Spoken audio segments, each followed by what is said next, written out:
Le Grand Matin Sud Radio, 6h, 10h, Jean-Marie Bordry. 8h11 sur Sud Radio, on parle tout de suite de la reprise attendue aujourd'hui de pourparlers en vue d'obtenir un cessez-le-feu au Proche-Orient. Bonjour Jean-Paul Chagnolot. Bonjour. Bienvenue sur Sud Radio. Vous êtes le président de l'Institut de recherche et d'études Méditerranée-Moyen-Orient. Vous êtes aussi auteur de ce livre, Israël-Palestine, la défaite du vainqueur. C'est publié chez Actes Sud. Des pourparlers en vue d'avancer vers un cessez-le-feu entre Israël et le Hamas qui doivent reprendre aujourd'hui au Qatar. Israël doit y prendre part. En revanche, le Hamas n'en est pas sûr du tout. Oui, effectivement, je crois qu'il y a eu il y a une double rupture. La première, c'est évidemment le fait que Ismaël Haniyeh a été assassiné, et quand on entreprend des négociations et que une partie assassine le chef de la délégation avec laquelle elle est supposée discuter, évidemment ça crée un choc d'une grande ampleur. Et puis la deuxième chose aussi, je crois, c'est que nous sommes dans un environnement plus global avec ce qui s'est passé en Iran. L'assassinat dont je viens de parler a eu lieu à Téhéran, et par conséquent on s'attend, vous le savez bien, à une réaction iranienne. Et donc on est dans ce contexte-là, et peut-être que le Hamas ne souhaite pas entamer des négociations dans un tel contexte. Et puis la deuxième chose aussi, c'est que depuis maintenant des semaines et des semaines, ça remonte au moins à juin, si je prends le point de repère d'une résolution du Conseil de sécurité, eh bien à chaque fois, Netanyahou ne veut pas de ces négociations.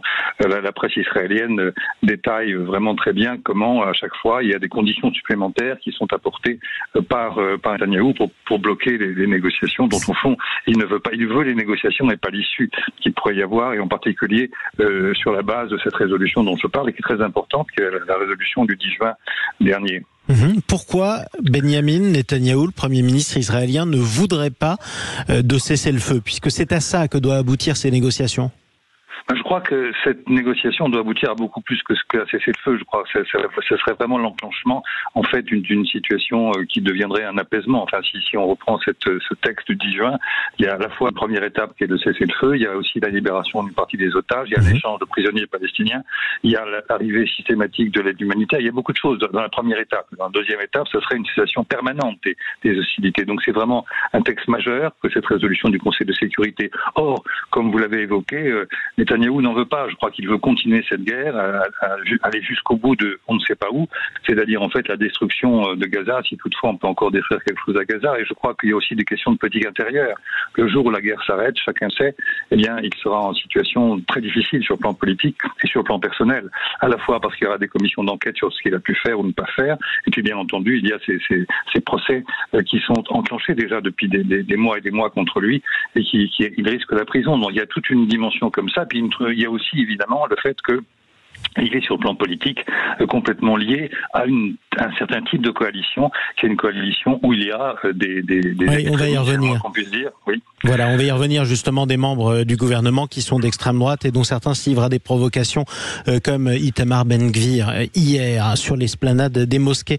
Avant ça, on a beaucoup parlé de la posture israélienne, de celle de Benyamin Netanyahou, le Premier ministre, mais on n'a pas encore parlé de celle du Hamas.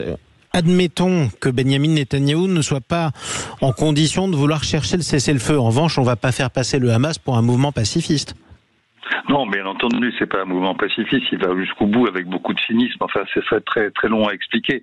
Mais il est clair qu'il y a un moment où ce cessez-le-feu doit se faire. Et je pense que une partie du Hamas, en tout cas depuis longtemps, a annoncé qu'il était en faveur de ce cessez-le-feu. Je crois sans doute que les éléments extérieurs que j'évoquais tout à l'heure sont sans doute très très importants. Il faut bien comprendre que cette situation, c'est quand même, c'était pas détachable de ce qui s'est passé le 31 juillet à Téhéran et aussi évidemment à Beyrouth. Donc le Hamas doit être aussi dans une négociation avec ceux qui le soutiennent, c'est-à-dire le Hezbollah et l'Iran. Alors vous refaisiez allusion à l'assassinat, on l'a dit, d'Ismaël Haniyeh, le chef du bureau politique du Hamas, assassinat plus que probablement par Israël, mais en Iran, et l'assassinat aussi d'un haut responsable du Hezbollah. Est-ce que c'est Benyamin Netanyahou qui a ordonné ces deux assassinats ou exécutions, et est-ce que pour vous il l'a fait pour condamner toute avancée vers un cessez-le-feu? Vous savez, on peut toujours faire les interprétations que l'on veut. Il faut être très prudent dans ces situations-là. Moi, je crois que il y a une certitude, c'est qu'évidemment, c'est le gouvernement Netanyahou qui a pris ces décisions. Ça ne fait pas l'ombre d'un doute, ça. Après, moi, je crois effectivement que c'est une manière de provoquer et de faire en sorte qu'on bloque la situation complètement, comme on en est aujourd'hui. Je pense aussi, mais là, il faut être, là encore, je dis ça avec prudence, c'est que Netanyahou a toujours voulu ensevelir la question palestinienne dans un rapport autre qui est le rapport à l'Iran.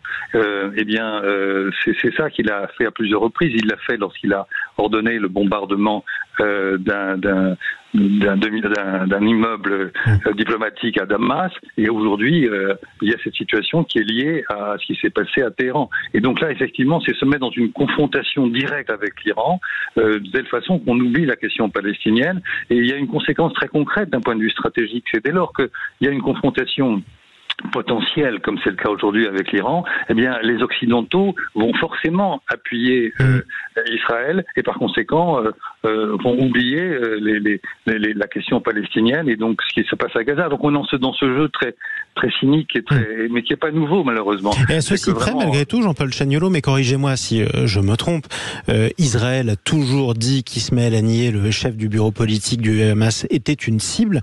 Il le savait lui-même et il y avait peu de chances qu'Israël n'essaye pas de l'éliminer après l'avoir vu danser en apprenant la nouvelle du massacre du 7 octobre. Vous savez, je crois que cette question des assassinats ciblés, ça demanderait un long débat, mais c'est tout à fait, c'est pas nouveau.